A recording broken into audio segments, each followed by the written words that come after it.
Hi guys, Goofy here, and finally we are back with some PoE 1 content. Now I'm pretty sick, as you could probably tell, so feel free to ignore any coughing, sneezing, congestion issues going on. I know people are super excited about the PoE 1 event, and I want to get this video out there before the launch so people can take a look at it and decide if it's something that they're interested in doing. I'll have all the relevant info linked to the description at the bottom, and I'll provide any updates that unfold along with the event, and I'll be live streaming it myself as well. I'm personally crazy hyped for the event. I wanted to do a little video just to briefly talk about the build I decided to do, why I'm league starting it, how it should work, so on and so forth. I don't really want to call this a full build guide, as I like to test build guides in game myself, and with the new Ascendancies, obviously that's not able. But what I want to start with is Vaal Spark. Hopefully, kind of the old school days of what Vaal Spark used to be, which sadly is something that I missed out on. So 19 new Ascendancies, all the old ones being removed. I don't know how many posts, threads, messages, friends, guild messages, so on and so forth that I've had talking about people are confused, they don't know what to do, they want people to come up with builds, they don't know what to league start with, so on and so forth. It's fine, right? Like, I get it. It's hard to come up with builds. It's hard to test stuff out. Some people can't theory craft. Some people don't have the time. Some people don't have the knowledge, so on and so forth. I'm far from perfect. I just have been making builds for a long time. So I thought I would throw something together for me and throw it out there. If people wanted to do it, feel free. So I have a little list here that I'm going to go through, and I'm going to kind of have more of a casual conversation, just go all over the steps one at a time. Feel free to skip around, check and see certain points of the video of what you want to do. Now, this is just one single option. Like, God knows how many builds are going to come out. There's 19 awesome classes that came out. I've seen so much stuff already of people talking about different ascendancies, different classes. This is just one class, one ascendancy, one build.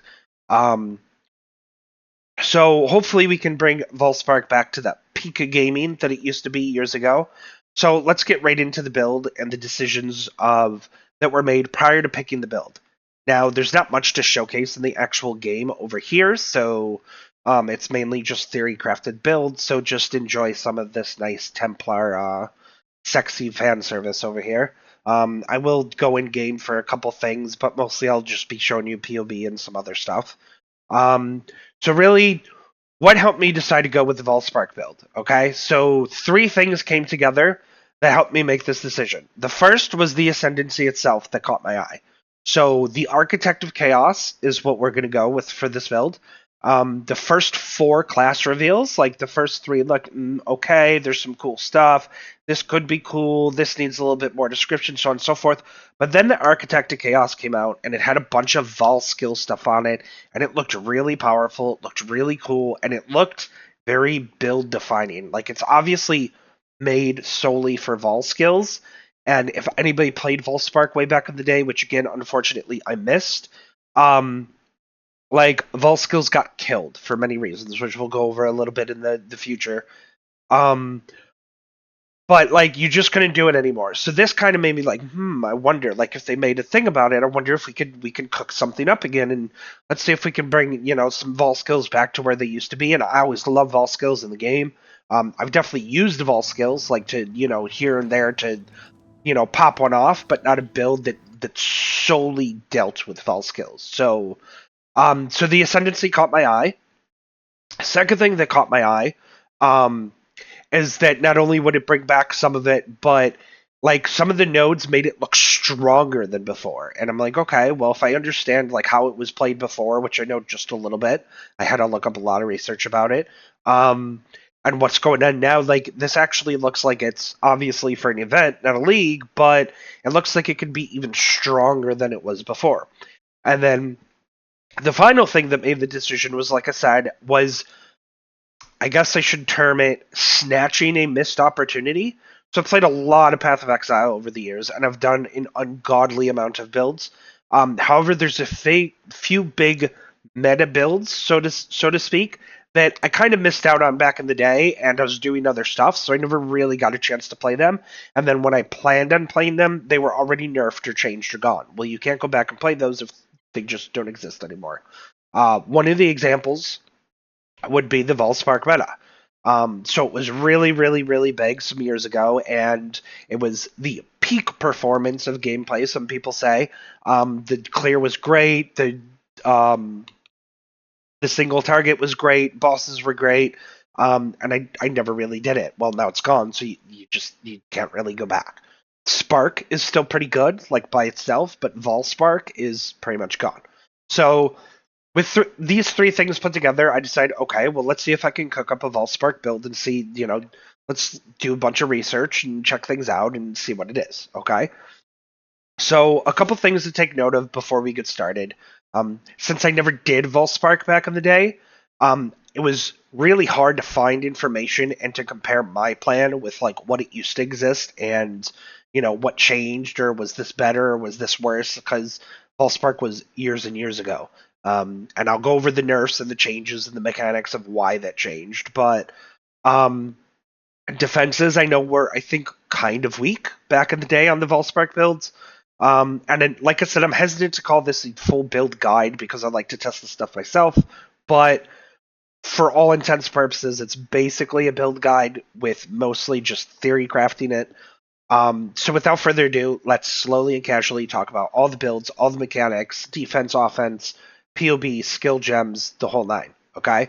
So first I want to talk about the old Vault skills and what changed. So back in the day, you had Valspark, and you had a couple mechanics that went together, and it basically let you infinitely cast Valspark. Okay? There was a couple flasks. You had Soul Catcher and Soul Ripper. Now, I don't want to get super specific into the changes, but Soul Catcher had a much higher reduced soul gain prevention on the skill. So if anybody doesn't know, or they're newer to PoE, for a Vol skill, you have to collect souls from killing monsters or dealing a certain amount of damage to rares and uniques, which was also a minor change. Back in the day, it didn't work like that with rares and uniques, but basically you kill monsters in a map or in a random area, and I could actually showcase that super quick, even though my Templar, this is just a little leveling test I was doing, and he moves at the speed of molasses. So I'll go to the ship graveyard here, just to show it off real quick. So any new area, any new instance you get in, there's nothing. You have your normal spark, which you can cast a whole bunch, see? Go on sparks. And they shoot out random projectiles, but as you kill monsters and you get souls, you fill up your Valspark. Okay? Now, realistically, each Vol skill has its own. Where are these guys? Each Vol skill has its own stats to it, so you have to read carefully, but as you can see on this one, the souls, 10 out of 30, soul gain prevention, cast time, damage. So basically the only thing you really need to worry about is the souls. So right now, no ascendancies, no points, no items, whatever, you get the gem, you need to collect 30 souls to be able to cast Valspark, okay? So, try to smack some more monsters here and collect some souls. Probably should have went to a little more dense area, but... Alright, so we got our souls. Probably the unique helped. Thank you, Mr. Unique Guy. And it filled up, and once this red pulsing heart thing is filled up, now we can cast our Vol Gem, okay? So we'll collect a whole bunch of guys, and what does this look like? Vol skill gems are usually pretty powerful, pretty strong. Hit our Vol Spark, and it shoots a whole crap ton of projectiles out and does a whole bunch of damage, okay? So they're pretty cool. The downside is after you hit it, first they take a whole bunch of souls to add up, and then once you get them, you're kind of screwed. Like, you cast the skill, and then it has a 5-second soul gain prevention time, and then you have to go cast another 30 kills, and so you can't just spam the Vol skill. You basically play your normal skill, and then every once in a while, you spam your Vol skill when you hit a boss, a rare, unique, like whatever. Okay, that's the main TLDR of how Vol skills work. So, back in the day, you had Soul Catcher, Soul Ripper. It had a really big role of their unique class. They had a really big role of reduced soul gain prevention, reduced souls. Soul Ripper gave you souls, and then, like, if you used a Vol skill while you used the flask, it didn't trigger the soul gain prevention. So you could basically chain the Vol skills together endlessly. Now, you had to do some working stuff on the side. You had to make sure you timed things right. You had to whatever. Personally, I don't like that kind of play style now, but Generally, that's what happened, okay? Then the flask got nerfed. They got taken out back and shot, put down. Then they beat it with a stick. Then they changed and nerfed some of the vault skills. And then the biggest change that came along is they changed the way the soul gain prevention works. So previously, you could change the duration on a skill, increased or less duration, and it affected just the skill itself. However, now you used to get the flask and get a pathfinder or mage or whatever, and you could get enough flask effect where you never had a soul gain prevention at all, and then you could just cast the skill every time you got the souls. Okay? Then they changed it so any increases or reductions to duration on the skill also affects the soul gain prevention, and that was kind of the last nail in the coffin. So now, if I put 100% more duration on my spark to let the projectiles last twice as long, then the soul gain prevention is going to go from 5 seconds to 10 seconds, and that's great for normal spark. But for Vault Spark, that's terrible because now you have to wait even longer before you can cast it again. Okay, so those were those changes. So here comes along the event, and we have our Ascendancy. Okay, this one's the Architect of Chaos. So the first node that I saw that jumped out to me was Depose Order right here. 50% reduced soul gain prevention duration. So already, this doesn't affect the skill gem, just the soul gain prevention. So now already in game, for Vol Spark, every Vol skill has a different one. The 5-second soul gain prevention is now down to 2.5 seconds. Realistically, that means we can cast it twice as much if we constantly generate souls, okay? The second part of this line is 286% increased Vol critical strike chance. I heard there is some kind of terminology behind this number, something with a Pokemon or a monster or something that I don't really know, but 286% is a ridiculous, huge amount of critical strike chance for your Vol skill. Okay? The second one you see is plus 3 level of skill gems, which is huge. So just for plus level of gems, in case you did not know, the gems are now cooked, which they never used to be way back in the day, but now they are. You get Vol Spark and Spark on the same gem. So if you get plus 3 to Vol Spark, you also get plus 3 to normal Spark. Okay? So now this build specifically, that doesn't really matter. For leveling, it's great, but once we hit the point where we're just constantly casting Vol Spark, I guess it really won't matter. But getting that node will give us plus 3 level to the gems, which is huge. Like anybody that's ever played PoE and knows how spells work, plus 3 level is absolutely fucking ridiculous. Plus 1 is great. Plus 2 is literally phenomenal. Plus 3 is literally godly. Okay? So we get plus 3. So this node is absolutely fantastic. This node is fantastic. This node might be literally the best node. I didn't know this at first. I just saw 2 things and said, okay, I don't even know what that is, and I kind of ignored it. There's one up here that has increased effect duration and reduced souls, which could be good for some Vol skills. For Vol Spark, it's not very good. This one, I'm not really fond of at all. Maybe if you're doing some weird righteous fire thing, like it might be really good, but basically it's a bunch of defenses, which to me are on ascendancy points, but some people were pretty happy about this node, but it has a pretty big downside too, and it's all resistances, so that includes chaos. Anyway, so I was like, okay, so this is pretty good, so let me cook and come up with things and let me see what we could do. Okay, so that's basically our skill tree. So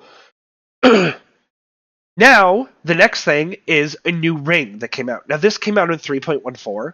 I didn't even know what it was for the longest time. I think I got one time. I don't format Siri a lot. But you have a ring called Triumvirate Authority. So this is basically a ring that drops from regular Atziri and Uber Atziri. It came out in, I want to say, 3.14, introduced to the game. So I mean, I guess new-ish, but not like it just came out last week or something. Anyway, most people just completely ignore this because it's just Vault skills. It rolls with random modifiers on the ring. The normal version gets 3 mods. The Uber version gets 4 mods. And it's socketed vol skills, socketed vol skills, socketed vol skills. So there might be some weird niche shit with it. I don't know every build that's ever existed from every player in the world, but realistically, you get this ring and you say, okay, so if you're leveling and you put this ring on, even though it's a required level 64, like you could really juice up a single vol skill and everything garbage. You just throw it out. So realistically, from what I've seen for the prices, it's not very expensive. Okay? For this build specifically, though, it is incredibly good with the Architect of Chaos because you have this line that you can get right here where socketed Vel skills have 30% reduced soul gain prevention duration. Okay? So now we have 50% from the Ascendancy, 30% reduced from this ring, and Soul Catcher, which will be on pretty much all the time. Let me pull it up here to the side just to make sure I don't give you the wrong information. But Soul Catcher is a quartz flask, so it'll give a little bit of suppress, a little bit of phasing. It gives crit strike chance. We'll pull it up over here, actually, just so you can see. It gives some extra crit strike chance with Vol skills. Your base phasing suppress. It gives some extra damage with Vol skills, and it has 10% reduced soul gain prevention duration. Okay, so now we're down to 90% reduced duration. So we took our skill from 5 seconds down to 0.5. So every half a second, you can re-get souls for it. Okay? So just keep that in mind for a little bit later. So between this ring and that node, to get 100% Volspark, it's pretty easily done. Okay? There are a few other things while you're leveling and stuff. You're not, like, it'll be up constantly all the time, but you won't be able to 100% like click it, click it, click it, click it, click it, so on and so forth. Okay? So now the biggest thing I want to get into the actual details of the build, not leveling, not whatever. We have our POB here. Okay? So the very first thing I want to talk about or keep an eye on is these two lines right here. This is just Vol Spark, not normal Spark, the soul gain prevention, and the skill duration. So basically, we have 90% reduced soul gain prevention, and then we get down here 5% reduced skill duration nodes, which brings us to 100% reduced skill effect duration. Now, it is some weird server tick, so on and so forth. So technically, it's 0.03 seconds, which is basically no soul gain prevention. And then you have to kill 30 mobs. I'll talk about the other nodes in a minute, but you have to kill 30 mobs, and then you can hit Volspark again. And there's no downtime. And then 30 mobs, and hit it again. And 30 mobs, and hit it again. And 30, so on and so forth. And you can cast normal sparks in between this as well, which once the build gets going, you won't really worry about. And then you have your skill duration here. Now, sadly for Spark, regular Spark, Vol Spark, whatever, if it wasn't for soul gain prevention, the higher skill duration you have, the better the skill is, because the longer the spark projectiles stay out, the more they bounce and can repass through enemies and so on and so forth, especially if you're in an enclosed space in the arena. So we'll keep an eye on this.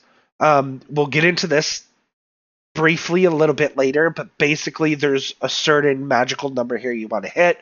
But this is the number to look out for, okay? So now I am aware of this. There is some things I want to keep an eye on as I go. One of the things is, even though I said I was going to talk about it later, if you can get the skill duration to 1.98 or 2 seconds, the reason being that Spark, every single cast of Spark, you can't shotgun, okay? So every single cast Spark, no matter how many projectiles you shoot out, say it's 50 projectiles that you shoot out, they can only damage a single enemy every 0.66 seconds. So even if there was a giant, like, Brine King sitting right here, and I walk up and I shoot and 20 projectiles hit him, he's actually only taking one hit from normal Spark, okay? But if they pass through and they have really high projectile speed or whatever, and they bounce off the walls and then they crisscross and they come back, every 0.66 seconds, a single cast of Spark can do the damage again. So, again, if you pull up a calculator, every 0.66 times 3 is 1.98. So if you have your projectiles that stay out for, let's just round this up to 2 seconds, that means they can hit basically 3 times on a single enemy. So this number, 1.815, is right under that. Now, I think it's still fine if it hits twice. I don't really think this is going to matter. Realistically, once you're geared, once you're juiced up, and you have all your stuff and you're going through, I think a single hit is literally going to decimate everything anyway. But again, we'll have to see how it goes.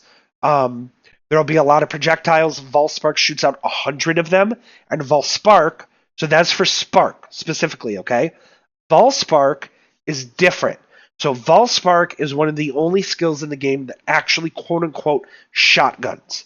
Now the reason this is because for regular Spark, you're shooting all the projectiles at the same exact second. Whether you have 2 projectiles, 50 projectiles, whatever, they all come out at the same time, so they can't all hit at the same time. Volspark, as you saw in the little showcase earlier, you cast them out, and it shoots random spark projectiles around you in a arc, and each projectile is its own like little cast. So realistically, if you knew how it was going to come out and you had like the world's biggest monster that took up the entire screen and you're like sitting on the middle of them, every single spark projectile of the 100 would hit, and each one has its own calculation, right? So there's a lot of spark projectiles that can hit one mob. Now, if you have a tiny little skeleton over here, realistically, there's probably only going to be a couple projectiles that go through him. If you're trapped in an area like Beach Map is one of my favorite maps and one I'll be running for the event a lot, and you're in a tiny little arena and you hit Volspark, they're going to be bouncing off like crazy, and they're going to overlap, and the monster's going to be hit by 50 projectiles instead of 1 or 2, okay? So realistically, I don't think the skill duration matters. I would rather have 0 soul gain prevention. I did save a single passive point, though, just to take a 10% increased skill effect duration if it's needed, which I don't think it will be, and that will change the skill duration on Spark up to 2 seconds, which will let your normal Spark projectiles hit up to 3 times, but then it changes the soul gain prevention to 0.5 seconds. That also duration, half a second, probably won't matter, but it's something I want to play with and see. I think at the moment, I think it's going to be better not to have any, and it's not really going to matter what the duration is, again, because realistically, you're never, ever, almost ever going to be casting normal Spark, and Volspark doesn't have to worry about this. So, just so you're aware of it. For the build itself, let's get into it now. This is a full endgame build. It is not super over the top crazy, but it is meant to be the final version of the build.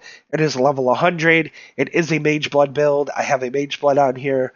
That being said, most of the items and everything on here I was pretty easygoing with. I didn't get super crazy. I didn't put items on. There is a couple exceptions. I didn't put items on that are like 6 perfect rolled T1 mod, whatever. I know you guys love build creators that, fake things and all you need is, 50 mirrors and this and that and blah blah blah. And it is a Mage Blood. It is expensive. It is the finalized version, but it is nowhere near required. Just the ring and the couple things for soul gain will let you do it fine. You do not need a Mage Blood to run the build.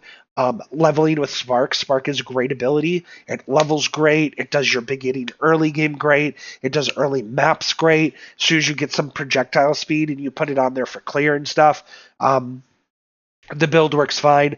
Most of the rares, we will go over some of the items and stuff, but most of the rares and stuff, I was pretty good about only putting on like 3 or 4 mod. Well, I don't want to say 3. 3 is pretty low.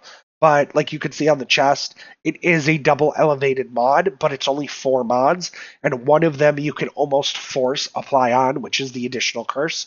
So realistically, it's only a 4 mod rare. Very easy to buy, not too hard to craft. I would probably suggest buying it anyway.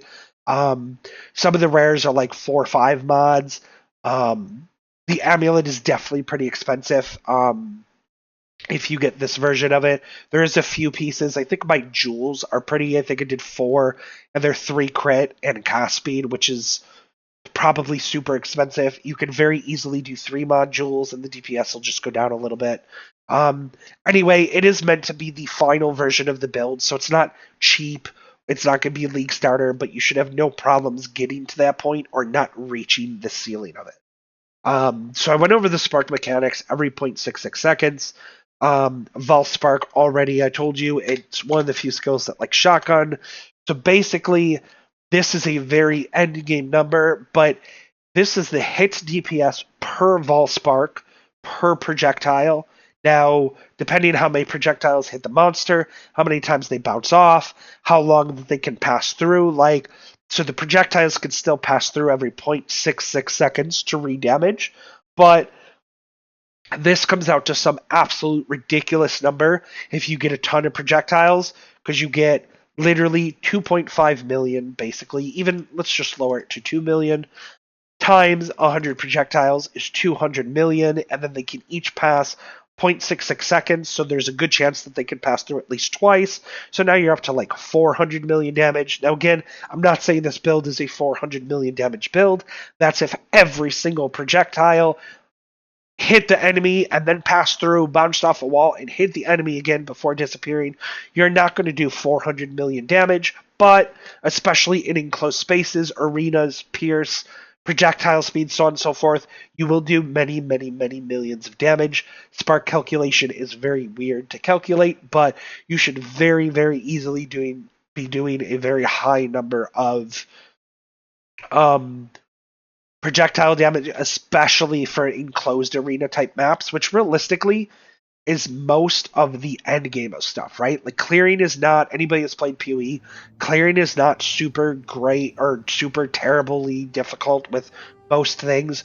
Your ceiling that you hit is basically bosses, T17 maps, pinnacle bosses, like that's where you kind of try to push your DPS and your curses and your damage and whatever so you can bring down the bosses faster. Clearing is pretty standard. So Vaal Spark, its number one best absolute thing is actually doing single target bossing in enclosed space, which is a lot of the T17 map bosses, a lot of the T16 map bosses, so on and so forth. Now, my voice is kind of going already, like I said, because I'm sick, so we'll try to speed through some of the rest of this, make sure the video is not 7 hours long. So I want to go over the other nodes real quick. We'll talk about the defenses a bit later. But the other thing that you saw on here, which I want to go over, if I can find where I put the tab, was this right here, the Everlasting Sacrifice and the Shepherd of Soul skill. Okay? So this is basically two parts. The first part, okay, Everlasting Sacrifice, the TLDR is it basically the only time you ever saw this was on the Moxwaddle shield, basically. Everlasting Sacrifice, okay? This is the shield. The problem with the shield is it comes with all this other stuff, which kind of inhibit your the mods. So Everlasting Sacrifice itself, which we will pull up here.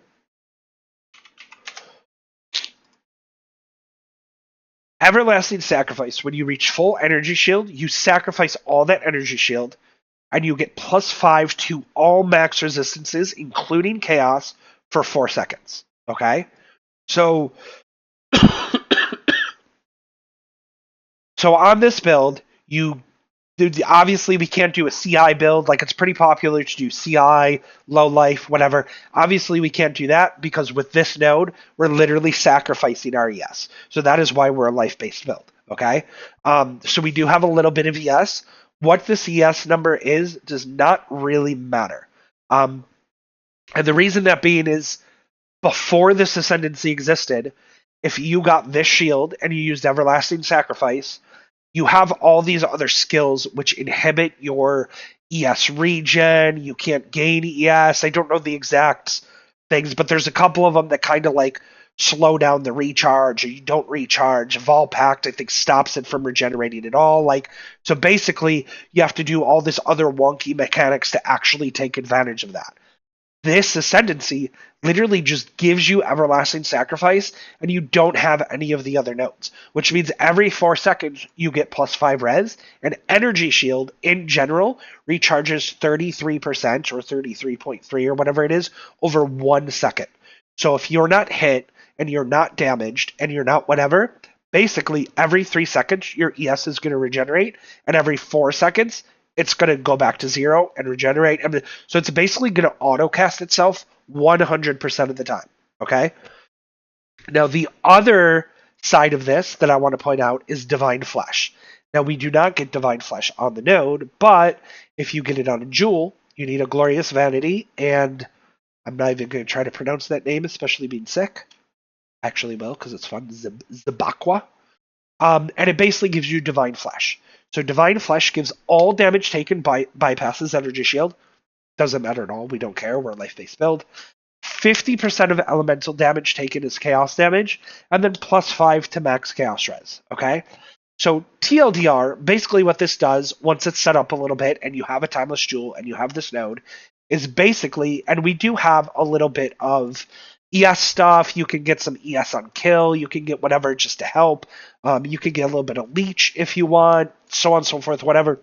Basically, what the combination of that does, that's just given to you for an Ascendancy of this Timeless Jewel, is it is going to give you 80% to all LA resistances, which is huge, and it's going to give you 85% to Chaos, which is absolutely ridiculously huge. Okay? And 50% of your elemental damage is going to be taken as chaos damage. Basically, the combination of those things is going to make you nearly Ellie immune. Like, 80% is huge, and then even after you block 80% of any elemental damage, half of that is going to be taken as chaos, and chaos actually has a higher res, so you're going to take even less. Like, it's so good to just give it to you. Like, so you just see those two nodes. I lost my thing here. I don't know where it went. Just drag these tabs back in here. Got tabs all over my screen. So these two nodes, that's that one, okay? Absolutely ridiculous for defenses, ridiculous for elemental stuff, ridiculous. The other one, which is maybe even the better part or the worst part, or I don't know, Shepherd of Souls, also something that is only actually Shepherd of Souls. I don't even remember how you're supposed to get it normally. It's on something. Let me Google it real quick, just because I'm curious now.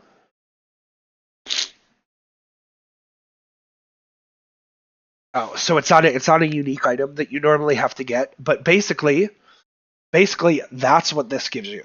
Okay, so the first part and the most important is that Vol None or skills, which is Vol Spark, have 80% less soul cost. But then for every time it's used in the last 8 seconds, it has 100% increased soul cost. Okay? So now you have to, it's very good, but there is a slight downside. Okay? So for Vol Spark, as you can see, we have 0 soul gain prevention. We have 30 souls that we need to get, and we get 30 souls that we have to get before we can use Vol Spark. You get 80% less cost of souls that you need. So basically, it takes 6 souls to cast your Vol Spark now. So now not only do we have no soul gain prevention, but every time you kill 6 enemies, boom, you cast the skill. Now there's other things you could do to reduce this even further. We'll look into it a little bit with some of the items and some stuff, but basically 6 monsters, you can cast it again. So basically imagine running an endgame map, your map's juiced up, you have monsters shit all the time, you hit Vol Spark, which shoots out with crazy projectile speed once you're geared up, and it goes across the entire screen, it goes off screen, and you basically have to kill 6 monsters, and you can recast it again. Okay? Now, the downside is that in 8 seconds, or every time you cast this, this goes up an additional 6. So if you cast it, boom, and then you instantly cast it again, which you can't, you need to kill 6 more monsters, but then it goes up to 12 souls, okay? And then if you do it again, it goes up to 18 souls. But realistically, I added them together. It's just 6 plus 6 plus 6 plus 6 plus 6. So basically every time you cast it, okay? For 8 seconds. So technically, this is not a skill where you're like fighting a boss and you can hold down the key and cast it like the Settlers enchant that removes the soul cost, and you see the people doing Vol Lightning Strike, and they can literally just cast it infinitely 100% all the time, and Vol Lightning Strike's just always going off. It's not that type of build. You can spam it a lot, it'll be up constantly, it'll be whatever, but you can't actually hold the key down and just spam it endlessly, okay? Now, realistically, when you're playing, that means every 8 seconds. So if the normal cost is already 30 souls, and this lowers it to 6, that means you're playing in the game, you cast Vol Spark, and then realistically, even mapping endgame, you're not going to hit it. I would guess, again, I have to test this out myself. I would guess probably 2, maybe 3 times in 8 seconds, which means the skill cost is only going to be 6, 12, and 18. And then if you're constantly running through the map, that means it's going to be 18, 18, 18, 18. And that's if you cast it literally like every, what's that come out to? Like 2.7 seconds or something. Um, that's a lot of casts. Like, you can definitely hit that and wait a few seconds and then cast it again. You could probably do 2 casts every 8 seconds, but just something to keep note of, that the soul cost does go up, but that node significantly reduces it for the first time. And through your normal mapping, it's still probably going to be about 18 out of 30 souls that it needs. So basically, that node just drastically reduces the number of souls you need. And since there's no soul gain prevention, you're basically just casting Vol Spark all the time. Um, that's it for those nodes. With the additional resistances and defenses is absolute godly. So that Everlasting Sacrifice and Shepherd of Souls is a very, very, very strong, powerful node. Okay? So now we'll go over the tree very basically. It's pretty basic, honestly. There's not much to it besides for this. We do have a Watcher's Eye in here, somewhere over here. Mostly it's just crit, a little bit of aura stuff just so we can get our third aura. There's a couple power charges. We have a cluster jewel set up over here. I'll go over the items a bit later. We get into the middle here to get these effects. We get a Light of Meaning later on, which gives us a bunch of lightning damage, and then we take some life and some crit shit, and that's basically it. I really wanted to get a second cluster jewel in here, but I'm out of points. This part of the tree you can completely ignore. These 1, 2, 3, 4 points. That was just because when they updated POB, they put jewels for all the Ascendancy classes. Now I did have it under configuration down here in custom modifiers, and have it written down here, but then I just decided to change it, and I just added 4 points to the skill tree, so we won't have these inst nodes, and then we won't have this, which is just all the stuff that's on it. I'm so stuffed up right now. So technically, if we have these 4 points off, we don't have these 4 points.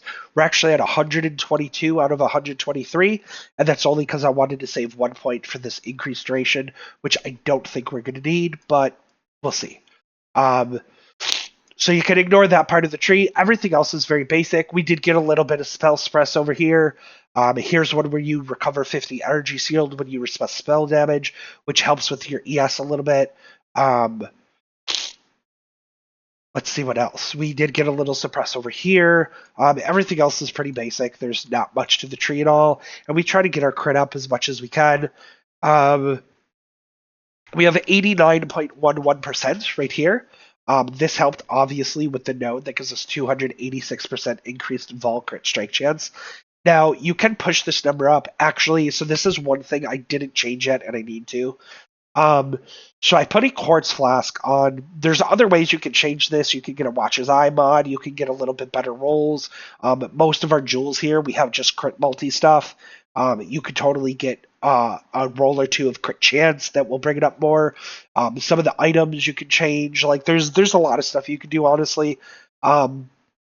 Maybe the projectile medium cluster jewel, you can switch into a crit one and pick up more crit chance. The biggest thing, though, honestly, is I have a quartz flask on here because it helps with the suppress. I love having phasing with Mage Blood, so it's just on all the time and you never get stuck. And we have a build where we're going to be zipping through things and blasting Vol Sparks, so I 100% want phasing. I completely forgot when I theory crafted this initially a few days ago, though, that Soul Catcher is a quartz flask, so we already have like a quartz flask on here. So having a quartz flask base here is 100% legit, absolute, complete waste because we already have a quartz flask. Now, sort of. Let me put a little caveat on that. Mage Blood has these on all the time and gives it the increased effect rolls. So the phasing and the spell suppress will be a little bit higher. Like, well, phasing doesn't get higher. Phasing is just phasing. But the spell suppress will be a little bit higher. This quartz flask, we have, it's not actually rolled on this, but we'll have the enchant. Actually fix these right here. We'll have the enchant where it goes off automatically when charges reach full. So you won't have the increased effect. So we actually lose a little bit of spell suppress, but it's fine. It's not an issue. We can cover it in other places. So let me save that. And then this one, I'm actually going to change it from a quartz flask to. Let me see if I can just change it in here. No, it's not, because it's going to give the. Oh, it does. It does change. So all I had to do is change the word, and then it changes it to the crit chance. And then if I save it,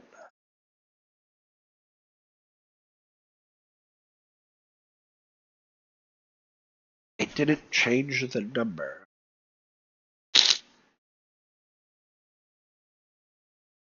I'm not sure why. We had res and effect. So let me just delete this. I don't know if it's just because I changed the name or if I'm forgetting something else. I probably shouldn't do this in the middle of the video either, but you know. Utility, we'll do a, did I just say diamond flask just for the extra crits? I don't know why this is not.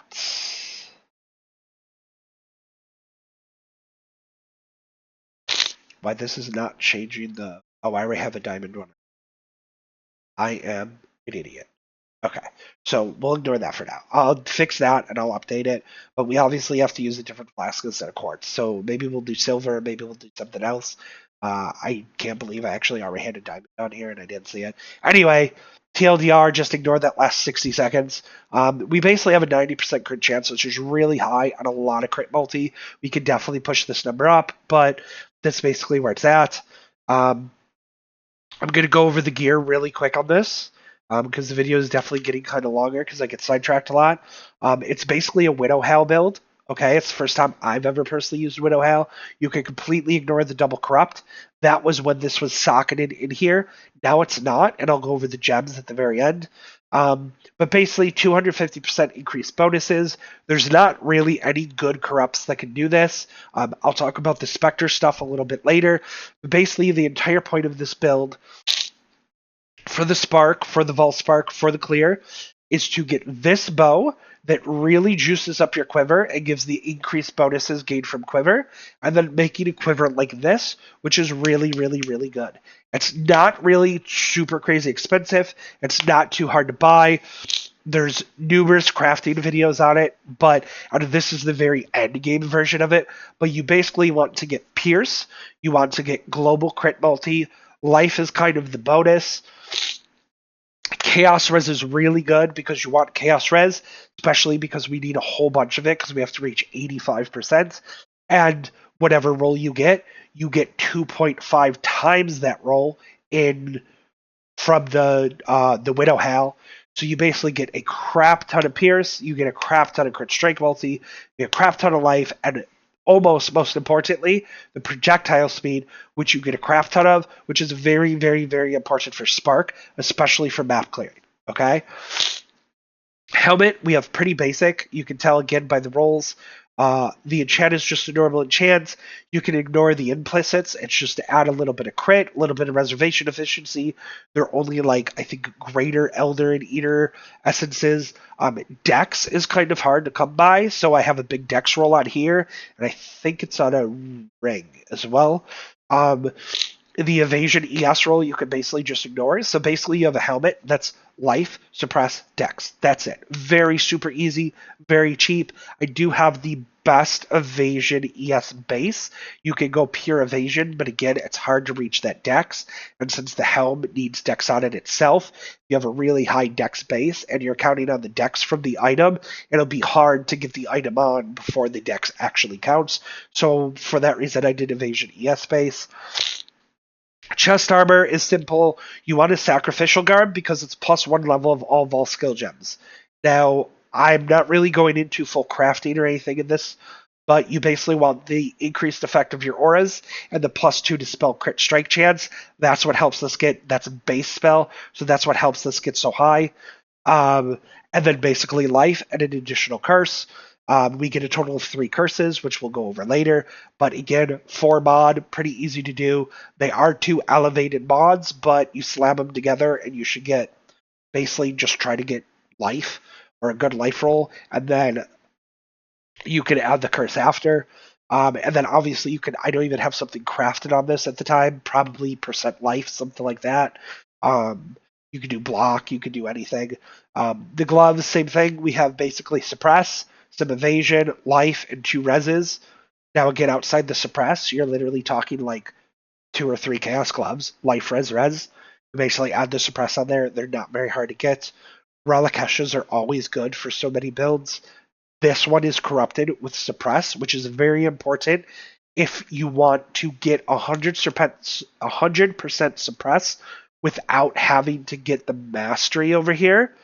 That makes your not that one, this one, that makes your chance to suppress spell damage lucky. This obviously Relic Heshes, especially early on, are very expensive. Getting one with max roll suppress is very, very expensive, but into the league, once they're more available, it's not some super crazy price. It's definitely probably 10, 20, 30 divs, somewhere in that range, but Relic Heshes are obviously super good for so many reasons. Max number of Frenzy Endurance power charges, they're on all the time. Endurance charges are way better than they were, so on and so forth. The amulet is probably super expensive. It's a focus, so it's not a simplex, which makes it a little bit better. I don't really know how hard it is to roll. I don't really know how much it costs. It's just a +2/+2 and then a bunch of crit multi. This I want to be more open to. You could get a projectile speed, projectile damage roll. There's other things you could do. This is a very end game iteration, and it honestly might be beat out by something else. I don't think so, but it's possible. But this needs a little bit more. And focus amulets, again, aren't as expensive as Simplex, so hopefully it won't be too bad. But there's probably, I'm guessing, going to be the most expensive piece on the entire build. Triumvirate Authority, again, so these should be pretty simple to get. I'm going to drink some water here, sorry. My throat is a mess right now. Triumvirate Authority already gives +2 level socketed Val Gems, which is awesome. The reduced soul gain prevention is almost required. I mean, you could totally do a not pure Vol Lightning or Vol Spark, like, and cast just that, and you could cast some Spark in between and not have that roll or whatever, but it really shouldn't be that hard to get this rank with the rolls that you need. So I definitely want the soul gain prevention. The 150% more Vol skill damage is almost required, I want to say. It's a pretty common roll. There's only like 14 rolls to get on the ring, period, so it's not hard to get the ones that you want either, but the more damage allows you to literally run a one, like your main skill is literally just the Vol Gem. Okay, so I have a 2120 on here. You can do 2020 obviously, but it's supported solely by the ring because you can't add supports to a one socket item. So this item literally lets you do a one link main skill. However, the downside to that is your normal spark, if you cast normal spark, is not going to be supported by most of these things on here. So this is Vol skills. The more damage, the projectile speed, the whatever, I'm pretty sure that only applies to the Vol portion of the skill. The plus level of gems applies to both. I'm pretty sure the rest only applies to the Vol portion of the skill. So it means Spark itself. I mean, we still do some okay Spark damage. So it's one hit is still 5 million. It's not like it doesn't, it's not like it doesn't do anything. Maybe the more damage does apply. I'm not even really sure. And then if you do maximum hits, it does double, so it goes up to like 10. So it's not like Spark doesn't do any damage. But anyway, we're going with False Spark. I would definitely try to get that 150% more damage. Is very simply a lot more damage. Without having that, you're probably better off 6 linking Vol Spark or 5 linking or whatever in your bow, in your chest, whatever. But late in the game, you definitely want that. Um, Damage with hits from skills is lucky is great for any lightning damage. This means it rolls the damage twice. So lightning damage specifically has a very low minimum and a very high maximum. So being able to roll the calculation twice and take the higher of those two values adds a crap ton of damage. If you take just this mod off, actually, which I think we can actually sort on here. So just taking the lucky damage off and changing it, I don't know, like less souls, you actually lose 23%, 23.1% DPS. Okay. Um, so that's very strong. The projectile speed is probably the last node. I think it's going to be the best. You could get less souls. You could get chance to retain souls when you use it. I think projectile speed is going to be the best, but that one's kind of up in the air, and you could grab something else, or you could start with the other three mods and then try to get that for your fourth or whatever. For the ring, we have basically this one's very basic too. Like it is a helical ring, just to get the crit multi, life, cast speed, lightning damage. But look at the values; it's not very crazy. It's not hard. We get a little bit of extra dex on this. You don't need a helical base. I just happen to get one, just so the values are a little bit higher. Um, Again, not a very hard ring to get. Mage Blood, again, you can use just a rare in its place until you get it. Then you have your flasks. It's basically it. Um, Go through the gems super quick, or the jewels. We do have a Forbidden Flesh and Flame. So they announced that the Forbidden Flesh Flame are going to have the Ascendancy nodes of the old classes. So the best that we can get for Templar is basically going to be Arcane Blessing. This gives us 20% more spell damage, which is a huge more multiplier. And it lets us get Arcane Surge when we hit an enemy with a spell, which is literally all the time. So basically lets us drop Arcane Surge on our skill gems, although we do have it linked just to get the higher Arcane Surge, but again, we'll get into that later.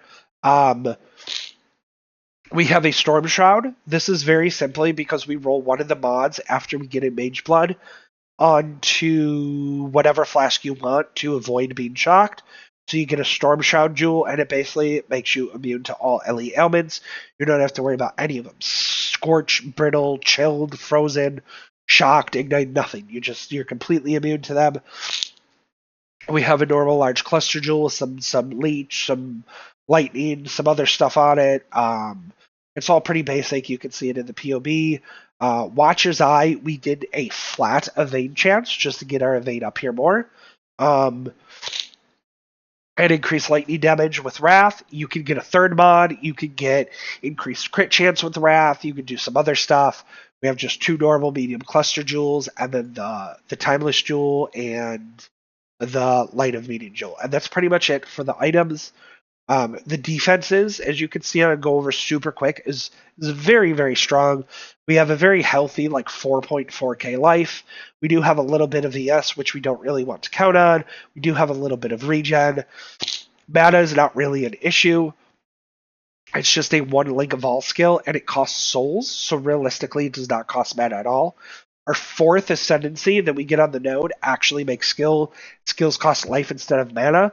So if we use Flame Dash, or I don't even know if there's anything else in there realistically, it'll use our life anyway. So mana cost actually doesn't matter at all. We could reserve literally 100% of it, and it will never matter. Evasion rating is very high between between having Grace, Mage Blood with a Jade Flask, getting a few like evasion suppress nodes, and that Watcher's Eye Jewel. We have 89% chance to evade at level 100, which is incredibly, incredibly, incredibly high. And we will have 100% spell suppress. This is just because I lost the increased effect on the flask, which I will fix and change later.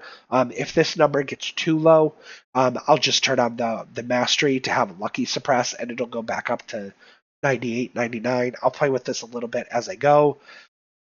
I turned off one of these flasks on accident. Oh, I deleted the flask. That's why the reses show what they are, but I'll fix that. After, I can actually just go back. So the reses are fine. So we have very high evasion, max suppress. We have very, very, very high res and chaos res, um, which is absolutely amazing. We have our movement speed, which most of it, since we got Relikeshes, comes from the Quicksilver Flask and Mage Blood and some other stuff. We might end up turning Silver Flask on instead of Quartz Flask, which is probably the go-to here, just so we have some more cast speed too. Even though I guess realistically, we're never probably going to be casting Spark, but like cast speed's still good to have. Um, Cast speed's good for your travel skill, so on and so forth. So that's basically it for the build. Defenses should be very strong, a lot of life, very high evasion, very high suppress. We do get some fizz damage reduction and stuff too. And now I want to go over the gems for the last thing, and then we will wrap things up here. Okay? So we have our one link Volspark. That's all we need in a ring. Boom, Volspark. Boom, done. So that means we have a bow that can fit up to 6 links and a chest that can fit up to 6 links. So basically, I want to go over our, we'll call it our quality of life here. I have this socketed in our body armor. You can do it in the bow instead. You can do whatever. Basically, we have sigil power, which gives us some more, which you won't cast a lot. Maybe you won't cast it at all, but it gives us a bunch of added lightning damage. Enemies in the area deal less damage, which is pretty nice. We have phase run, automation, immortal call, and more duration. So these 4 basically just get buffed by more duration. They last longer. Phase run and immortal call will completely go off by themselves with automation. When you cast a skill, it cancels phase run, but like it's going to go off with automation, so it should go off periodically, and it should give you even more movement speed. And then Vaal Righteous Fire is kind of the extra down here. Now, later in the game, once you 6-link it, it will be affected by more duration. I do have it enabled here. It gives a very, very high damage boost, but it costs 60% of your current life to use. So we have a Leech and some other stuff, but you'll have to be careful how to use it. Don't want to use Vaal Righteous Fire, that is fine. But as you can see, it gives 22% more spell damage for the Vaal portion of it. So if we take it off, we actually drop from 2.5 to 2 million per projectile, which is still fine. You could use it, you could not use it. I think the damage is going to be so insane anyway. I don't know if this is ever really going to be like called for, but I have it on there just in case. If you don't use it, that means you have 5 links, which is fine. The next fun one that I want to talk about, actually we'll save that for the very last. So we have our travel skill here. I've never used Spell Echo on it. I don't even know if it's good. It does work. Arcane Surge we have in here just so we get the 20 version of the gem from the Forbidden Flesh Flame over here, because this only gives us level 1 Arcane Surge.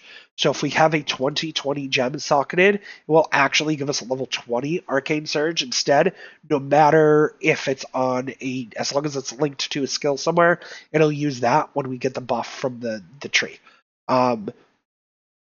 Spell Echo Faster Casting is just to make Frostbrink of Wintry Blast faster. Curses, this is in our helmet. We have Conductivity, Elemental Weakness, Sniper's Mark, all amazing curses, all elemental and projectile stuff. Very strong. We basically trigger these. You can do multiple things. If you just want to self-cast them, you could do Arcanist Brand instead if you want, but Arcanist Brand has a very small duration that it stays on the enemy for. I would rather get this roll on the helmet and just trigger socketed spells when you focus with a 0.25 second cooldown. That means every time you hit focus, it's going to cast the curses, and the curses are going to last for a while. I don't even know what they are, what the duration is, but they usually last quite a long time. This just the base duration, 13.2, 12.8, and Sniper's Mark doesn't even say. I don't even know if there's a duration on marks. I don't remember. But basically, that's just your curse setup. Our aura setup is very basic. Wrath, Zealotry, Grace. We do need an Enlightened. You could probably do Enlightened 3 if you want. But then you have to fix your unreserved mana a little bit. Maybe pick up a passive point somewhere, so on and so forth. I would rather just get an Enlightened 4 at some point and be able to run all 3 of them. And then the final thing I want to talk about the build, besides for leveling, is the Wraith Spectres. So since Affliction Spectres came out, and then they went away, and then they came back again, and they're slightly weaker. but they are still, to me, almost a go-to for any build that can afford the gem links. So you don't need minion nodes on the tree. You literally just link as much like defensive stuff as you can to the specters. Minion speed is kind of just because there was nothing else. You can 5 link it, you can start with 4 link, you can whatever. It basically gives you 3 free specters, which give you auras. They block stuff for you, they take damage, they taunt, they can. There's a whole list of the specters, check them out. The ones that I used for this build, because they're so good: Perfect Paid Artist, which is probably the worst of the 3, I want to say. It just gives you plus 30 crit multi, which is nice crit multi. It gives us Zealotry, but we already have Zealotry. I'm pretty sure they don't stack. I think it's just the higher one that works, which is going to be ours. And there might have been something with base crit. That might have been the Spectre itself, but it just gives a little bit of damage. Perfect Warlord is a nice tanky option. It basically casts Immortal Calls. It shares its endurance charge with things around it. So basically it shares its endurance charges with your other specters and stuff, which helps make them a bit tanky, and it casts Immortal Call. And then Perfect Forest Tiger basically gives frenzy charges, not very often. Looks pretty cool. You get a tiger, but it gives you haste aura too, which is super good for our build as well. So those are the 3 specters you use: Meat Shield, Minion Life, Elemental Army. I have these all at 21 just because 21 gems are super important for it usually. Elemental Army, I guess I can raise. Empower just buffs like the max HP and the number of specters. As long as you get a level 25 raised specter gem with all your plus skills or whatever, you'll get 3 raised specters instead of 2. And basically, I have a nice little 6-link specter set up for Volspark just to get support from the specters for the shit. Again, not really needed, but a nice little extra. And we had all these extra open links for nothing. Okay? So now, sorry that I took away your little sexy Templar fan service here. This was just a little leveling guide that I did to test a few times. He's only level 24. I think he's in Act 3 somewhere. Of no Ascendancy points, whatever. And Spark absolutely shreds shit. So that's the Volspark build. Leveling is very easy on Spark. There's a lot of guides. Anime Princess does Spark all the time. You can pop up one of his videos. I think I have his POB saved somewhere. You can Google it pretty fast, but he has a pretty in-depth leveling for certain stuff. It starts as Templar, Inquisitor type stuff. Obviously, you'll ignore the Ascendancies and get the Architect ones. For the Architect ones, I would go. Me personally, I've thought about this a bunch, but I would personally get the increased crit strike chance and reduced soul gain prevention first. I think that reduced soul gain prevention is going to be pretty nice, and the crit. And then I would get the +3 level of all Veil skill gems. Maybe you can flip-flop those while leveling, and the +3 will be more important, but the build literally does shred everything already from leveling, so I mean +3 is great, but I think I would rather have the soul gain prevention go down and the extra crit chance just so I can do more damage and cast the Vol portion of it better, because the Vol skill gem while leveling feels so good.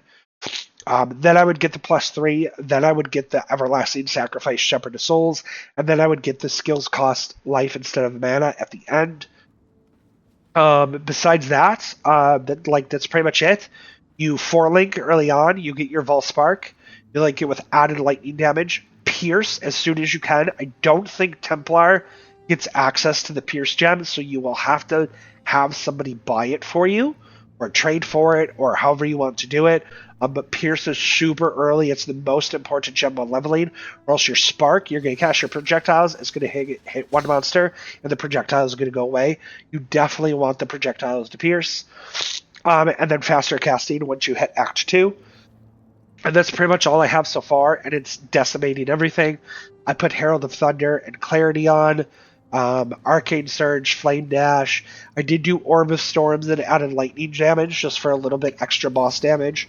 Cast your Orb Storms, stand in there, cast your Sparks, watch monsters blow up. That's pretty much it. And super, super, super early, during Act 1, I did use Holy Flame Totem, and then added fire once I got a 2-link, just to add a little bit more like boss damage and stuff, basically throughout the totem, and then just cast your sparks.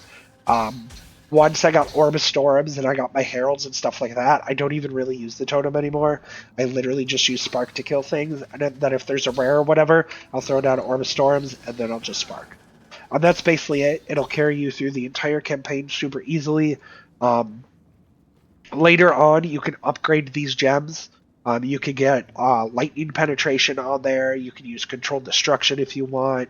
I would just probably stick with these 4, and if you get a 5th link, I would add lightning pen, and that's pretty much it. So that's my theory craft. That's my idea for the build. I really think it's going to turn out good. Again, I haven't done it, so if anybody sees anything I'm overlooking, if anybody sees pointers they want to throw out or questions or whatever, again, feel free, throw it in the comments, post up. I plan on throwing this up on Reddit. I don't know if it'll get any traction, but that's my idea for the event. Hopefully somebody out there will see it and it'll help somebody out there. That's why I make the build guides. Until then, have fun at the event, and I'll see you guys then.